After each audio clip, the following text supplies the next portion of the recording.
إن الحمد لله نحمده ونصلي على رسوله الكريم أما بعد আল্লাহ পাকের নিকট লাখো কোটি শুকরিয়া যে মহান আল্লাহ তাআলা আমাদেরকে পবিত্র শুক্রবার জুমার নামাজ আদায় করার জন্য মসজিদে আসার মতো তৌফিক দান করেছেন।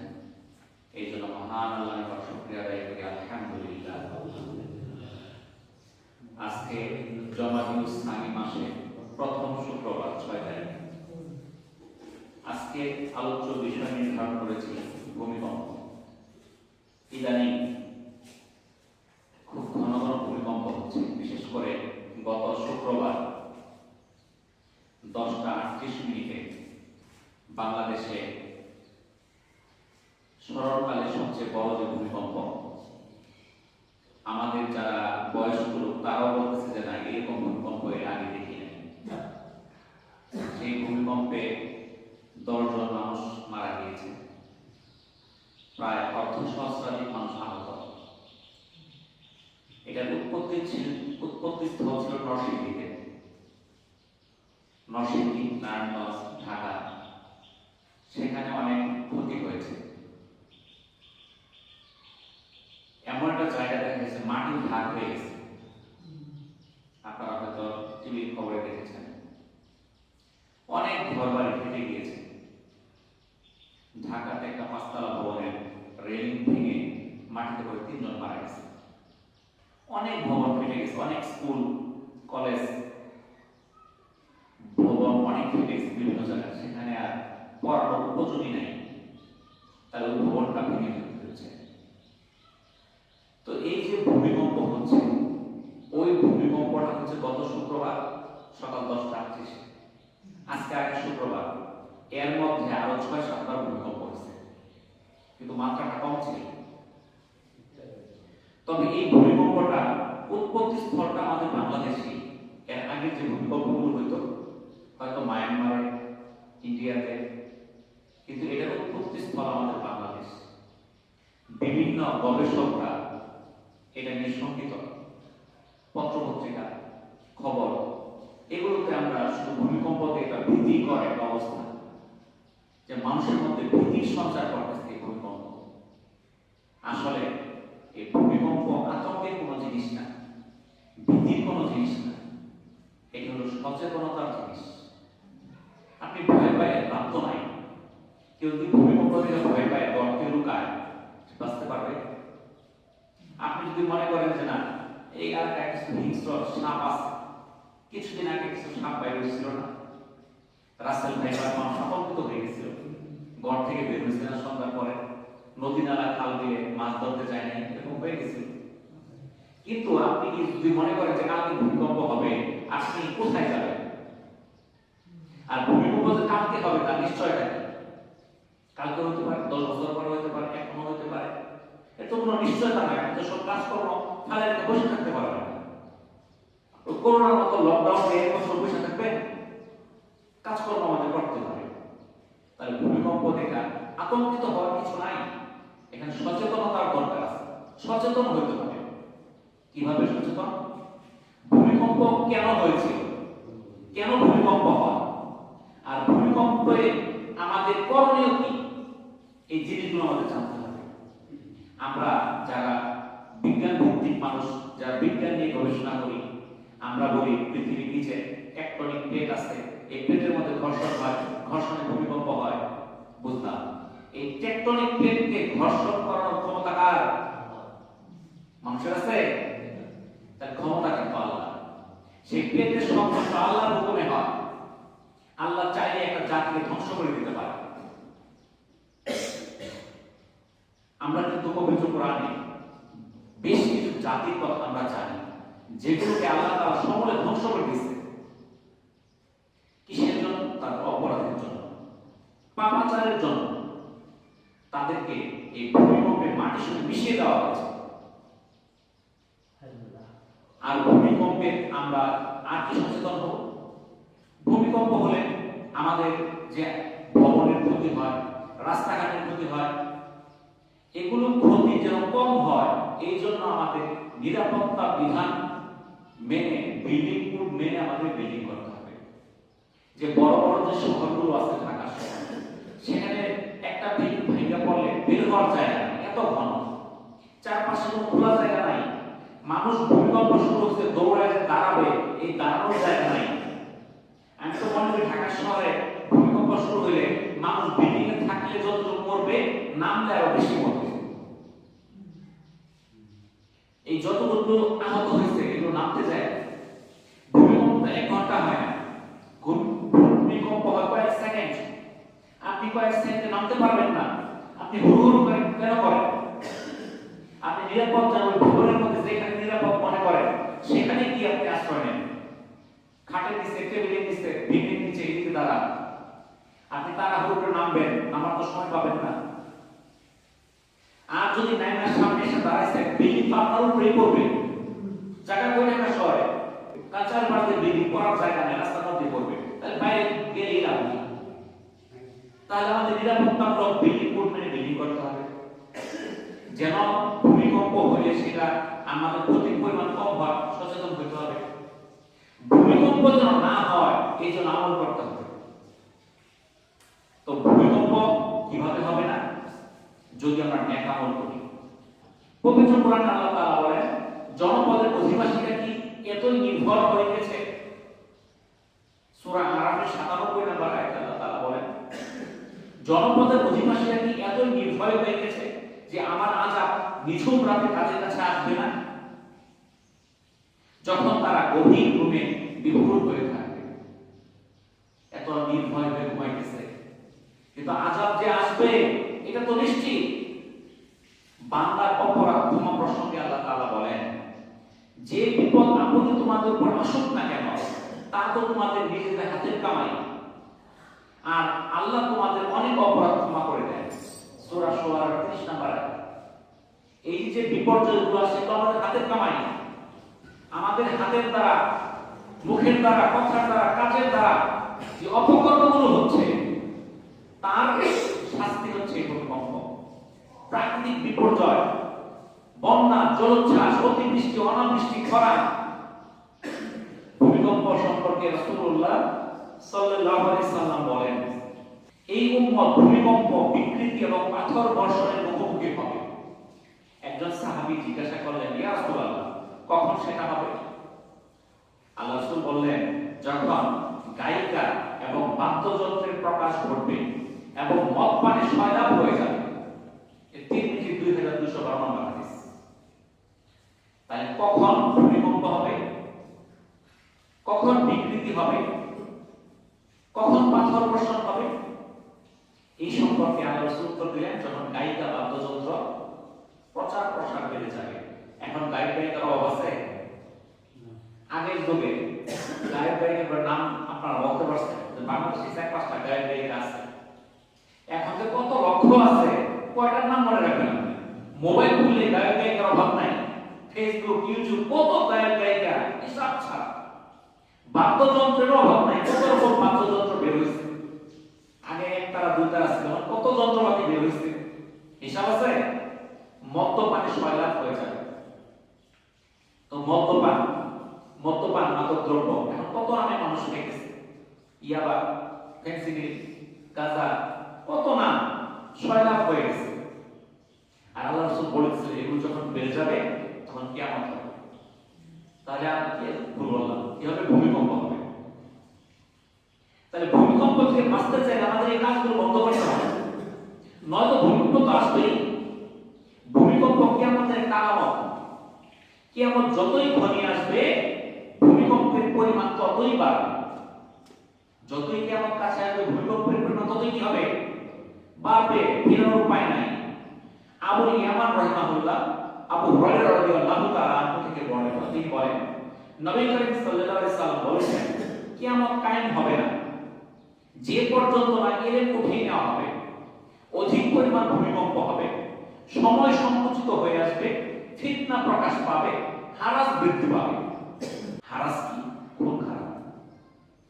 তোমাদের সম্পর্ক এত বৃদ্ধি পাবে যে উপচে পড়বে। এটা সহিহ বুখারী 980 নম্বর হাদিস। বুখারীর হাদিস। কিয়ামতের আগে এই কাজগুলো না হওয়া পর্যন্ত কিয়ামত হবেই না। এই এক নাম্বার হইল এলেম উঠিয়ে নেওয়া হবে। আজকে এলেম ওয়ালা মানুষের পরিমাণ খুবই কম। সাধারণ মানুষ যারা অনেকেই আছে এমএ পাস করে ফেলছে, মাস্টার্স পাস করে ফেলছে, সূরা ফাতিহাটা শুদ্ধভাবে পড়তে পারে না, 2 রাকাত নামাজ কিভাবে পড়তে হয় এটা সঠিকভাবে জানে না। তার বাবা মারা গেলে বাবার জন্য কি দোয়াটা করবে এটাও জানে না। আজকে জানাজার নামাজ যান, নিয়ত শিখাইতে হয় নামাজ শুরু করার আগে, কি কর বলে দেয় এইভাবে নিয়ত করতে হয়। নামাজের মধ্যে দোয়া আছে, এটা কার শিখাবো? নিয়ত তো মনে মনে করলেই চলে, দোয়াটা তো করতে হবে, দোয়াই তো পারে না, তাহলে সে কি দোয়া করবে? তার পিতার জন্য কি পাঠাবে? তাহলে 1 নাম্বার কিয়ামতের লক্ষণ হচ্ছে, আলামত হচ্ছে কি? এর উচিত না হবে। 2 নাম্বার ভূমিকম্প হবে, সময় সংকুচিত হয়ে যাবে, দ্রুত সময় চলে যাবে, ফিতনা বৃদ্ধি পাবে, হারাস বৃদ্ধি পাবে, খুব খারাপ বৃদ্ধি পাবে, মানুষ কামনা করার মানুষকে মেরে ফেলবে, সম্পদ এতই বৃদ্ধি পাবে, সম্পদ কমছে পড়বে। এখন সম্পদ দেখেন, চারদিকে সম্পদ আর সম্পদ, খাদ্যের অভাব নাই। আগে একজন ফকির বাড়ি বাড়ি ঘুরতো খাবারের জন্য, কাজের জন্য, খাবারের জন্য কাজ করতো। এখন কি খাবারের জন্য কাজের লোক পাওয়া যাবে? বেতন দিয়ে পাওয়া যায় না। ভূমিকম্পের যে কারণগুলো, এই সম্পর্কে আল্লাহ রাসূল সাল্লাল্লাহু আলাইহি সাল্লাম বলেন, যখন অবৈধ উপায়ে সম্পদ উপার্জিত হবে, কাউকে বিশ্বাস করে সম্পদ গচ্ছিত করলে তা আত্মসাৎ করবে, যাকাতকে মনে করা হবে জরিমানা স্বরূপ, ধর্মীয় শিক্ষা ছাড়া বিদ্যা অর্জন করা হবে, পুরুষ তার স্ত্রীর বাধ্যগত হয়ে মায়ের সাথে বিরূপ আচরণ করবে, বন্ধুকে কাছে টেনে বাবাকে দূরে সরিয়ে দিবে, মসজিদে শোরগোল হবে, সবচেয়ে দুর্বল ব্যক্তি সমাজের শাসক হবে। সে সময় তো অপেক্ষা করো রক্তিম বর্ণের ঝড়ে, ভূমিকম্পে, ভূমিধসে, লিঙ্গ পরিবর্তন, পাথর বৃষ্টি, শুধু ছেঁড়া দানার মতো একটির পর একটি নিদর্শনের জন্য অপেক্ষা করো। তিরমিজি 1447 নাম্বার হাদিস। এই একটা হাদিস বুঝলে আমরা ভূমিকম্পের কারণ সম্বন্ধে বোঝা বাকি থাকবে না। আল্লাহ রাসূল বলেন, যখন অবৈধ সম্পদ উপার্জন হবে, এখন হচ্ছে কি হচ্ছে না? কালকে ছিল রাস্তার ফকির, আজকে সে 5 লাখ টাকা মোটরসাইকেল কিনে নেয়, সে বিশাল বিল্ডিং করে ফেলে, 2-3 কোটিপতি হয়ে যায়, হয়ে যাচ্ছে না? দেখতেছেন না? কালকে আপনাদের বাড়িতে কাজ করতো, এখন সে বিল্ডিং এর মালিক, টাকার মালিক, গাড়ির মালিক, বাড়ির মালিক, হঠাৎ করে হয়ে যাচ্ছে। এটা কি আসমান থেকে ছেড়ে দিচ্ছে নাকি? হালাল পন্থায় এত সহজে ধনী হওয়া যায় না, সময় লাগে, পরিশ্রম লাগে। মুহূর্তের মধ্যে ধনী হয়ে যাচ্ছে কিসের উপায়ে? অবৈধ উপায়ে সম্পদ উপার্জনের কারণে। আপনি কাউকে বিশ্বাস করে কিছু রাখবেন, ফেরত পাবেন। জাকাত চাইলে মনে হয় জরিমানা ধরতেছে। এখন কয়টা মানুষ জাকাতে হিসাব করে? জাকাত হচ্ছে 5-10 টাকা পড়লে তো শেষ, আর জাকাত হচ্ছে 1 লক্ষ টাকা দিল 5 লাখ, হিসাবই করে না। বিদ্যা অর্জন হবে ধর্মীয় জ্ঞান ছাড়া। আপনার থেকে বাংলাদেশে লক্ষ লক্ষ প্রাইমারি স্কুল আছে, ধর্মীয় শিক্ষক আছে নাই? তাহলে কি ধর্ম ছাড়া শিক্ষা হচ্ছে? ধর্মকে অপশনাল করে দেওয়া হচ্ছে, মানে নিলেও চলে, না নিলেও চলে, নাম্বার পাইলেও ফেল, পাইলেও পাস, না পাইলেও পাস। আপনি ইন্টারমিডিয়েট একটা স্টুডেন্ট যদি সে পরে আসছে, সে ইসলামকে কম্পালসারি নিতে পারবে না, নেওয়ার বিধানই নাই, অপশনাল, মানে পড়লেও চলে, না পড়লেও চলে। তাকে কত মূল্যায়ন করা হচ্ছে। বাংলা কম্পালসারি আবশ্যিক বিষয়, আইসিটি আবশ্যিক বিষয়, ইংরেজি আবশ্যিক বিষয়। ইসলাম শিক্ষাকে বানানো হয়েছে আবশ্যিকতা, ঐচ্ছিকতা, একটা অপশনাল বিষয়, গুরুত্বহীন বিষয়। তাহলে আল্লাহ রাসূলের কথা কি মিলল যে ধর্মীয় শিক্ষা ছাড়া বিদ্যা অর্জন হবে? কথা সত্য না? এখন হয়েছে না? ধর্ম নাই। পুরুষ তার স্ত্রীর বাধ্যগত হবে মার সাথে বিরূপ আচরণ করবে। হইতেছে কি হইতেছে না বলেন? বন্ধুকে কাছে টানবে, বন্ধুর কথায় উঠে বসে, বাবার কথা শুনে না। কথা সত্য না মিথ্যা? মসজিদের শোরগোল, আলোচনা, হইহুল্লাহ হয়। দুর্বল ব্যক্তি যারা, এরা হয়ে যাবে শাসক। তখন তোমরা সাবধান করে থাকো। রক্তিম বর্ণের ঝড়, ভূমিকম্পের, ভূমিধসের, লিঙ্গ পরিবর্তন, পাথর বৃষ্টি, একটার পর একটা, একটার পর একটা তাহলে আমরা সেখান থেকে বাঁচতে চাইলে আমাদের কি করতে হবে? অবৈধ উপার্জন বন্ধ করতে হবে। আমাদের খেয়ানত করা যাবে না, যাকাত দিতে হবে, ধর্মীয় জ্ঞান অর্জন করতে হবে, বাবা মার কথা মানতে হবে।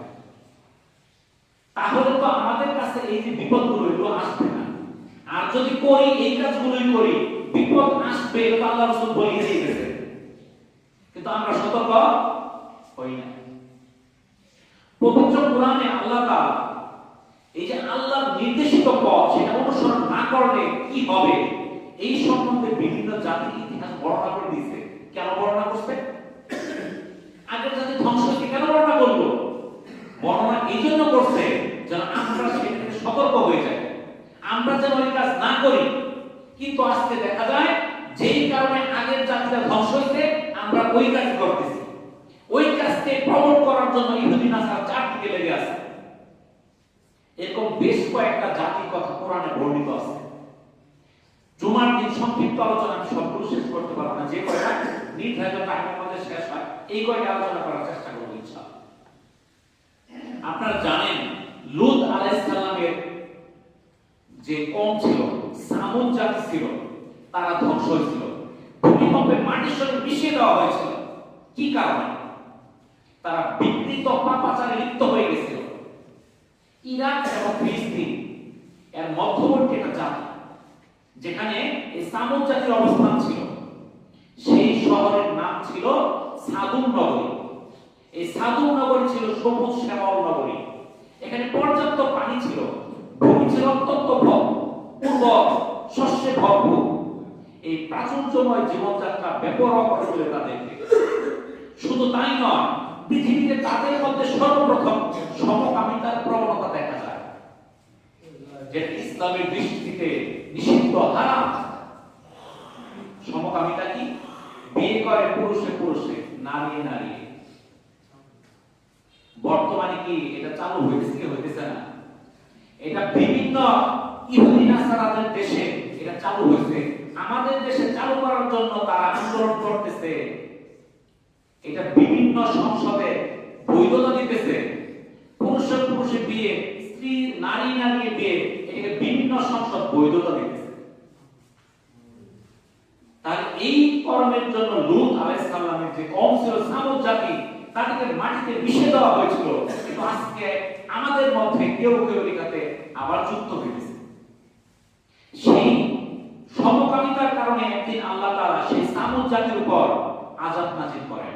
এক মহাপ্রলয় নেমে আসে, শক্তিশালী ভূমিকম্পে সমগ্র নগর উল্টিয়ে দেওয়া হয়। ঘুমন্ত মানুষের উপর তার ঘর বাড়ি আশ্রয় পড়ে। পাশাপাশি আকাশ থেকে বৃষ্টির মতো কম্পন বিক্ষিপ্ত হতে থাকে। এই মহাপ্রলয়ের হাত থেকে কেউ রক্ষা পায়নি। ওই জনপদ একদম ধূলিসাৎ হয়ে গেছে। আপনি আমি কি মনে করি যে না, আমি তো করি না, যখন আমার গজব আসবে আমাকে বাচ্চা আসবে না, আমাকে বাদ দিয়ে আসবে না, ভালো মন্দ সব মিশে যাবে। তাহলে এই যে লূত আলাইহিস সালামের যে কাম যারা ছিল, কম ছিল, সেই কমকে যেই কারণে ধ্বংস করে দেওয়া হয়েছে, সেই কারণে পৃথিবীতে আছে কি নাই, তাহলে সেটাকে বিলুপ্ত করতে হবে না।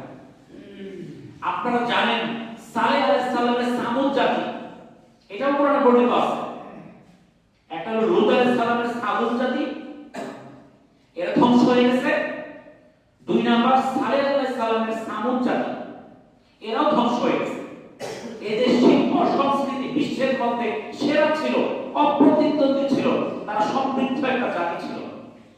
এদের জীবনযাত্রা আয়েশের মান এত উচ্চ শিখরে পৌঁছেছিল, কিন্তু মানবতা নৈতিকতা একদম নিম্নগামী ছিল।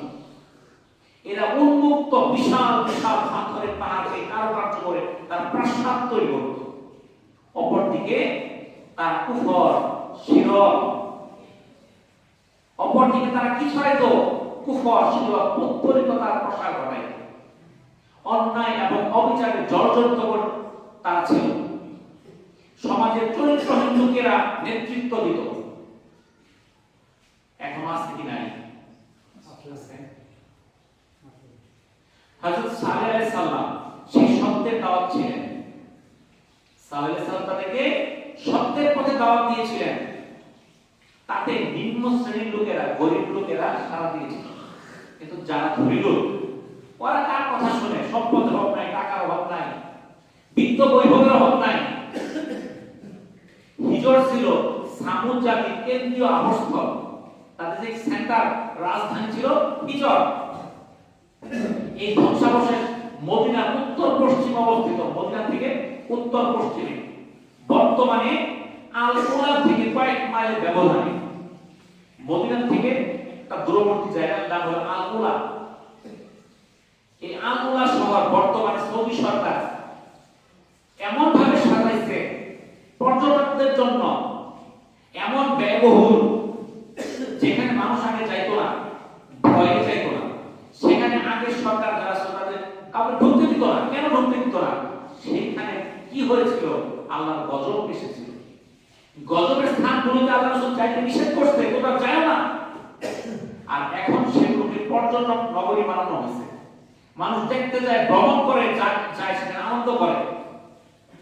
কিন্তু সেখানে আল্লাহ গজব নাযিল হয়েছে।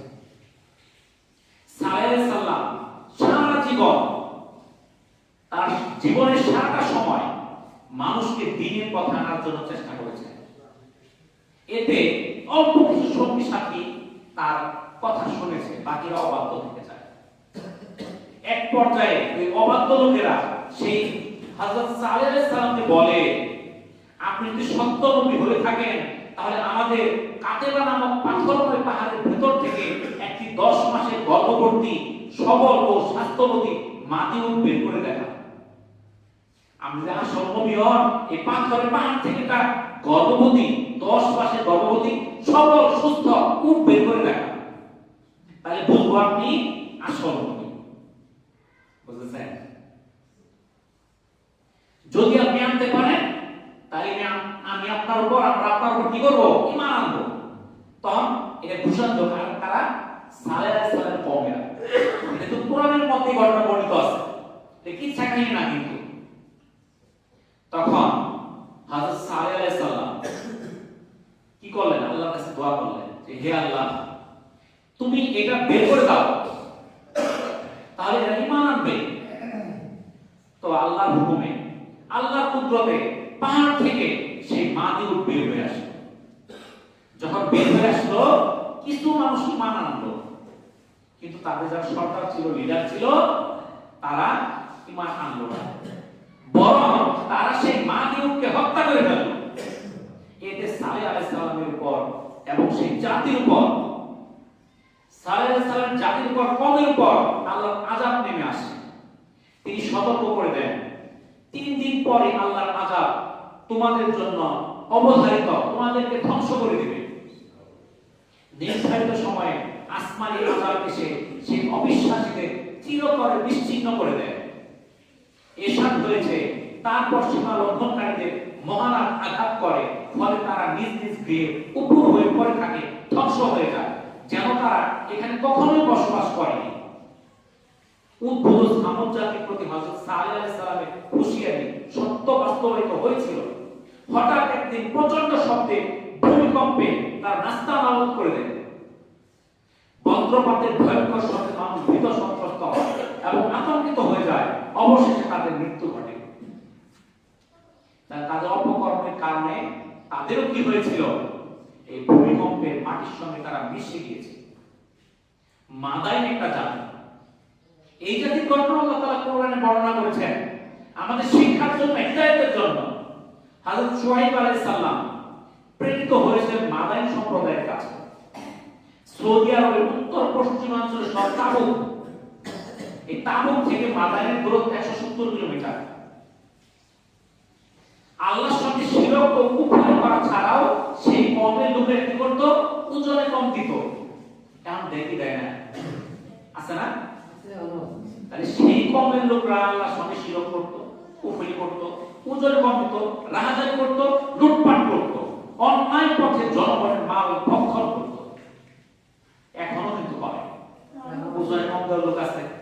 এখন ডিজিটাল চুরি পাল্লাকে এমন ভাবে বানায়, আপনার একজন কিনবে 84-85, আপনি জন্মিন বা যাবেন তখন কম কি কম এই যে বেগুন আপনি বেশ করে যাবেন 1 কেজি দিতেছে 100 কেজি 1.5 কেজি যখন বেচতেছে তখন কম আছে কি নাই রাহাজার লুটপাট বন্ধ হয়েছে হয় নাই অন্যায় পথে জনগণের মাল সম্পদ মানুষকে বক্ষণ করতেছে কি করতেছে না তা তো আমাদের তো সবই হবে আর এই কারণেই তো তারা কি হয়েছে ধ্বংস হয়েছে দুঃসাত হয়েছে ভূমিকম্পে মাটির সঙ্গে মিশে গেছে এই অবস্থায় আল্লাহ তাআলা মাদায়ানবাসীর হেদায়েতের জন্য শুআয়ব আলাইহিস সালামকে প্রেরণ করেন শুআয়ব আলাইহিস সালাম তাদের শিরক কুফরি ও অন্যায় কাজ ছেড়ে আল্লাহর পথে ফিরে আসার আহ্বান জানান তাদের এই প্রতিশ্রুতি দেন যে তারা যদি অন্ধকার ছেড়ে ঈমানের দিকে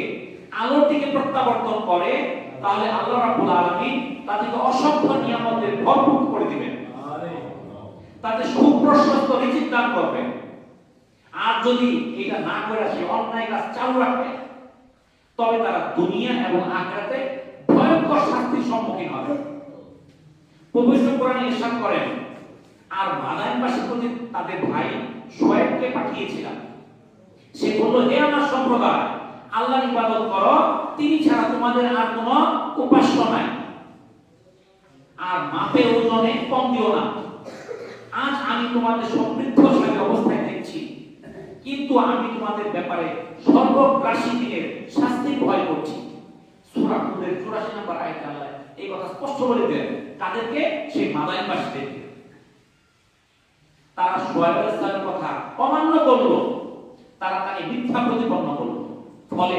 মাদায়ানবাসীর জন্য আল্লাহ শাস্তি নির্ধারিত পবিত্র কোরআনে এই সম্পর্কে বলা হয়েছে আইকাবাসী রাসূলগণকে অস্বীকার করেছিল যখন শুআয়ব বলল তোমরা কি সাবধান হবে না আমি তোমাদের জন্য একজন বিশ্বস্ত রাসূল সুতরাং তোমরা আল্লাহকে ভয় করো এবং আমার আনুগত্য করো আমি তোমাদের কাছে এই জন্য কোনো প্রতিদান চাই না আমার পুরস্কার তো জগৎগুলোর পরিচালক আল্লাহর কাছে আছে মাপে পূর্ণ মাত্রায় দেবে আর মাপে ঘাটতি করে তোমরা তাদের অন্তর্ভুক্ত হলো না এবং ওজন করবে সঠিক দাড়ি পাল্লায় লোকদের তাদের প্রাপ্য বস্তু কম দিবে না পৃথিবীতে বিপর্যয় ঘটবে না ভয় করো তাকে যিনি তোমাদের এবং তোমাদের আগে যারা গত হয়েছে তাদের সৃষ্টি করেছেন তারা বলল তুমি তো জাদুগ্রস্তদের অন্তর্ভুক্ত তুমি তো আমাদের মতোই মানুষ আমরা মনে করি তুমি মিথ্যাবাদীদের অন্তর্ভুক্ত কাকে বলতেছে হযরত শুআয়ব আলাইহিস সালামকে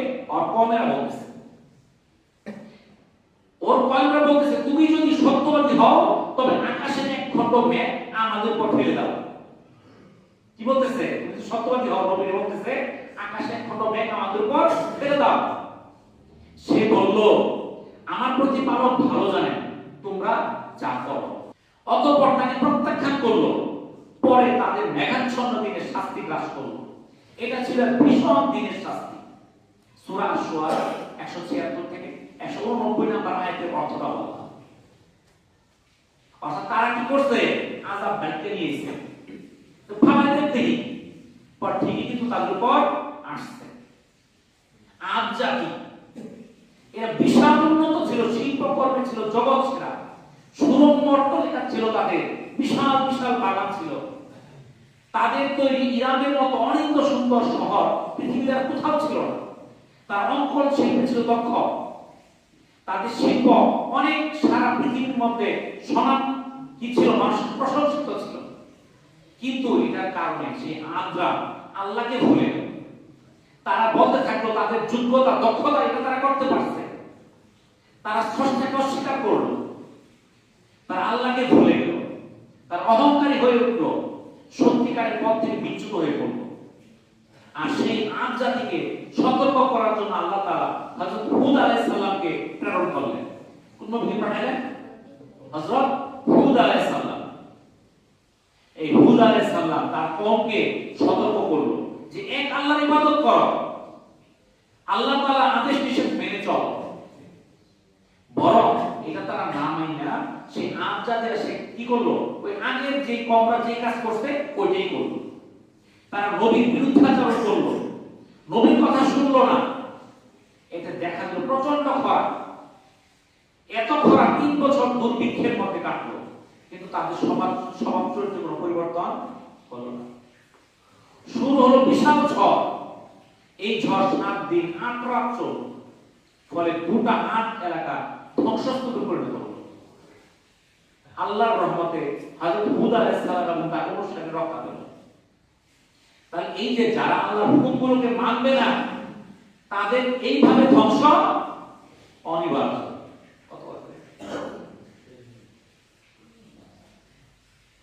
তাহলে আরো কিন্তু বেশ কয়েকটা নবীর ঘটনা আছে, যেই নবীর কওমরা এইভাবে ধ্বংস হয়েছে। আরেকটা বলে শেষ করে দিই, কারণ সবগুলো শেষ করা যাবে না। নূহ আলাইহিস সালামের জাতি, এটা আপনারা জানেন। নূহ আলাইহিস সালামের জাতিরা মূর্তি পূজা করত, গোবংশ বাছুরের পূজা করত। আল্লাহর রাসূল সেই নূহ আলাইহিস সালাম সেখানে 950 বছর দিনের দাওয়াত দিতে। কত বছর? 950 বছর। এই নূহ আলাইহিস সালামের দাওয়াতকে তারা তাচ্ছিল্যভাবে প্রত্যাখ্যান করেছিল। তারা তাকে বলেছিল, হে নূহ, যদি তুমি বিরত না হও তবে পাথরকে তোমার মস্তিষ্ক চূর্ণ বিচূর্ণ করে দেব। বহু চেষ্টায়ও হযরত নূহ আলাইহিস সালাম তাদেরকে আল্লাহর পথে আনতে পারেন নাই। তারা তার সময় সমাজ ও রাষ্ট্রের নেতৃত্বস্থানীয় ব্যক্তিরা সেই নূহ আলাইহিস সালামের কথা কর্ণপাত করেনি। নূহ আলাইহিস সালাম তাদেরকে শান্তি সম্পর্কে সতর্ক করলেন, তবুও তাদের চৈতন্যোদয় হলো না, তারা কিছুই বুঝলো না। অবশ্যই আল্লাহর আযাব আসলো, বিশাল প্লাবন, পানি আর পানি, পানি আর পানি। যারা বিশ্বাসী সমস্ত মাখলুকের এক জোড়া করে হযরত নূহ আলাইহিস সালাম তার কিস্তিতে নৌকাতে উঠাইলেন, আর বাকিরা সব পানিতে উঠাইতে দিতে মারা গেল। এরকম বিভিন্ন জাতির ধ্বংসের কাহিনী আল্লাহ তাআলা কোরআনে বর্ণনা করে দিয়েছেন। এগুলো আমাদেরকে হিদায়াতের জন্য, কিন্তু আজকে আমরা ওই কাজ করছি, আল্লাহর অবাধ্যতা করছি, আল্লাহর বিরুদ্ধাচরণ করছি। আপনি দেখেন গত সপ্তাহের ঘটনা, বাউল নাম হলো আবুল। এই বাউল সে আল্লাহর বিরুদ্ধে কথা বলছে, আল্লাহর শানের খেলাফ কথা বলছে। আমাদের যারা তৌহিদি জনতা, তারা বাউলদেরকে তো কখনো আঘাত করে নাই, তাদেরকে তো কখনো মারধর করে নাই, তাদের বিরুদ্ধে তো কখনো মিটিং মিছিল করে নাই। এখন কেন করছে? সে আল্লাহর বিরুদ্ধাচরণ করছে, আল্লাহর অবাধ্য হচ্ছে, আল্লাহকে হেয় প্রতিপন্ন করে কথা বলছে। আমাদের কোটি কোটি মুসলমানের রক্তের মধ্যে একটা উদ্দীপনা জেগে গেছে, আমাদের মনের মধ্যে আঘাত লেগেছে। সে আল্লাহকে হেয় করে কথা কেন বলবে? সে যে ধর্মই হোক তার ধর্ম পালন করবে, সে মুসলমান হোক, হিন্দু হোক, বৌদ্ধ হোক, খ্রিস্টান হোক, আমরা তো কাউকে বাধা দিচ্ছি না। কিন্তু আল্লাহ এবং রাসূলের বিরুদ্ধে কেউ কথা বললে আমরা তো বসে থাকতে পারি না। কিন্তু আজকে কিছু মুসলমানের সন্তান, এদের বাপ মুসলমান, মা মুসলমান, এরা প্রতিবাদ করে, আন্দোলন করে সে আবুল বাউলের পক্ষে। তার পক্ষে কথা বলা মানে তাকে সমর্থন দেওয়া, তার কথাকে সমর্থন দেওয়া। কি বলেন? তাহলে যারাই কাজ করছে, সে যে শিরক করলো, আল্লাহর বিরুদ্ধাচরণ করলো, তাকে যে সমর্থন করলো, সেও আল্লাহকে বিরুদ্ধাচরণ করলো, শিরক করলো, সে মুসলমানের মধ্যে তার নাম থাকতে পারে। তাহলে আমরা কিন্তু বাউলদের বিরুদ্ধে কথা বলি নাই, আমরা কথা বলছি যারা ইসলামের বিরুদ্ধে, আল্লাহর বিরুদ্ধে, আল্লাহর রাসূলের বিরুদ্ধে কথা বলে, তাদের বিরুদ্ধে আমাদের জেগে উঠতে হবে। আজকে দেখেন মানুষের এত চাপ, আমাদের তো বলছিল তৌহিদি জনতা, কাজে তো কিছুই নাই, কিন্তু শয়তানের দল কিন্তু খুব আগায়া, তারা এত মিটিং মিছিল আন্দোলন পত্র পত্রিকায় লেখালেখি করতেছে, সরকার বাধ্য হইতেছে তাদের বিরুদ্ধে যারা, ওই আমলের পক্ষে যারা, তাদের কথা মানতে। মাইন্না যারা ওই আমলের বিরুদ্ধে কথা বলতেছে তাদের বিরুদ্ধে অ্যাকশন নিতে। কেন? কারণ আমরা নিশ্চুপ, আমরা তো চুপচাপ বসে আছি, কিন্তু যারা শয়তানের দলে আছে তারা কাজ তো ঠিকই করতেছে, তারা তো বসে নাই। তাহলে আপনি আমি বসে থাকার অর্থ হলো, নীরব থাকার অর্থ হলো সেটাকে সমর্থন দেওয়া।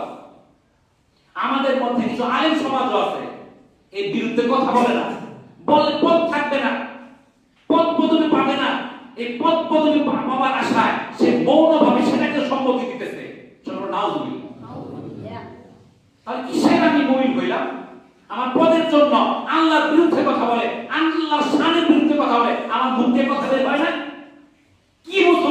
দাড়ি টুপি থাকার মূল্যটা কি? আপনি আল্লাহকে না মানেন, দাড়ি টুপির মর্যাদা আছে নাকি?